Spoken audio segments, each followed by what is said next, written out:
Max Verstappen started the Brazilian Grand Prix from the pit lane, and still roared back to take a podium finish. That's not luck. That's legacy. But just minutes after the race, Verstappen turned heads again, not with his driving, but with a cryptic, cutting statement that left McLaren scrambling for answers. Without naming names, he exposed irregularities in McLaren's setup that the media, the FIA, and even rival engineers are now scrambling to decode. Is Woking hiding something? If you want the full truth behind Verstappen's post-race bombshell, what it means for the final 3 races, and how this might flip the championship on its head, subscribe to the channel right now and stay locked in. This story is just getting started. The Brazilian Grand Prix 2025 wasn't just another chapter in Max Verstappen's career, it was a thunderclap that echoed through the entire Formula One paddock. Starting from the pit lane is something drivers dread. It's a sentence that usually ends a weekend before it even begins. But for Verstappen, it became the fuel for something legendary. From the very first lap, you could feel it, that distinctive aggression, that relentless momentum. He wasn't racing just to recover. He was racing to prove a point. Within the first dozen laps, he had already carved through the field like a scalpel, overtaking machines with twice the grid position but none of his fire. It wasn't just about speed. It was about how he managed tire degradation better than anyone in the field. While others struggled with track temperatures and grip fluctuation, Verstappen handled his stints like a chess grandmaster, anticipating moves laps in advance. His medium stint was a masterclass in patience and precision. When others boxed early, he stayed out. When others panicked under VSC windows, he stayed cool. And by the time the final sector of the race arrived, Max was right where no one thought he would be, in P3, hunting down second place and pulling clear from chaos behind him.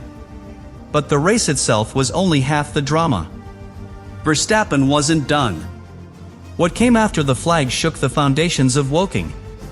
In a post-race interview, when asked about his comeback, Verstappen turned the conversation sideways. Sometimes it's not about what you gain, but about what others seem to gain a bit too easily, he said. It was a statement that made reporters freeze. Was that about McLaren? About Norris? About Piastri's DRS and tire pace in the mid-stint? He didn't confirm. He didn't have to. The message landed. McLaren was now in the spotlight, and Verstappen had just lit the fuse. Insiders close to Red Bull revealed that Verstappen had raised concerns even before the weekend began. It wasn't a spur-of-the-moment outburst. This was building. Apparently, anomalies in McLaren's tire window behavior and rear aerodrag numbers had quietly raised questions in the Red Bull camp. Under Laurent Mekies, Red Bull's new leadership post-Horner, things are quieter but sharper. Verstappen's statement wasn't off-script, it was coordinated. A strategic pressure point to put McLaren on the defensive as the championship enters its final 3-race sprint. And it's working. Because while McLaren leads the standings, Lando Norris now on top with 390 points, Piastri second at 366, the man in third with 341 isn't backing off. Verstappen doesn't just want wins. He wants momentum. Brazil proved he has it. And now, thanks to his public challenge, he may have also disrupted the rhythm inside McLaren's garage. Every post-race debrief. Every press conference. Every Friday free practice now under a microscope. That's not coincidence. That's Verstappen playing the long game. It's no longer just a rivalry. What's happening between Red Bull and McLaren has morphed into a high-stakes standoff. For most of the season, McLaren's rise was explained away by upgrades, driver consistency, and tire management. But in Brazil, something didn't sit right with Max Verstappen. After the race, he hinted at irregularities not just in McLaren's pace, but in how their car behaved under specific conditions. Verstappen doesn't speak lightly. When he points to something, it means the telemetry backs it up. And this time, what he saw was enough to spark alarm inside Red Bull's camp. Behind closed doors, engineers have been poring over sector data. Brazil's telemetry exposed unusual behavior from the McLaren during mid-stint degradation phases and DRS efficiency on long straights. Verstappen's team noticed how Norris was able to deploy top speed with less drag loss than expected even in dirty air. That's not supposed to happen under current FIA regulations. It wasn't one lap. It was consistent. Too consistent. And for a three-time world champion like Max, this wasn't just frustrating, it looked suspicious. What makes this even more complex is the timing. With just 3 races left, McLaren's form has suddenly hit its peak. From mid-season inconsistencies to now back-to-back dominant weekends, the change is sharp. Verstappen, having battled through the field in Brazil from the pit lane, saw firsthand just how perfectly balanced the McLaren cars were too perfectly. While Verstappen wrestled for grip and had to manage his rear tires corner by corner, McLaren's chassis looked glued to the track. He knew something didn't add up. This isn't the first time in Formula One history that a team's meteoric rise has drawn scrutiny. Think of Brawn GP in 2009 or Ferrari's power unit controversy in 2019. Every time performance curves spike, suspicions follow. Verstappen's public comments weren't designed to accuse, they were designed to signal. Signal to the FIA. Signal to the media. Signal to the fans. That behind McLaren's flawless driving line may lie something that needs closer inspection. And with Laurent Mekies now at the helm of Red Bull, Verstappen has a boss who's willing to challenge systems, not just race them. Mekies knows how the FIA operates. He used to be on the inside. If there's a loophole being exploited, he'll find it. Verstappen's statement was likely just the opening blow. The real pressure now will come behind the scenes. Through technical directives, data submissions, and the subtle political warfare that defines F1. But Max needed the world to hear it first. He needed everyone to understand this wasn't paranoia. This was a world-class driver sounding the alarm. And now the burden shifts to McLaren. Norris may be leading the title, but he knows Verstappen is coming not just on track, but off it too. Every setup decision McLaren makes from now on will be watched. Every upgrade logged. Every post-session report analyzed. That's the power Verstappen wields. Not just speed, but influence. In Brazil, he proved he can climb through the grid like a warrior.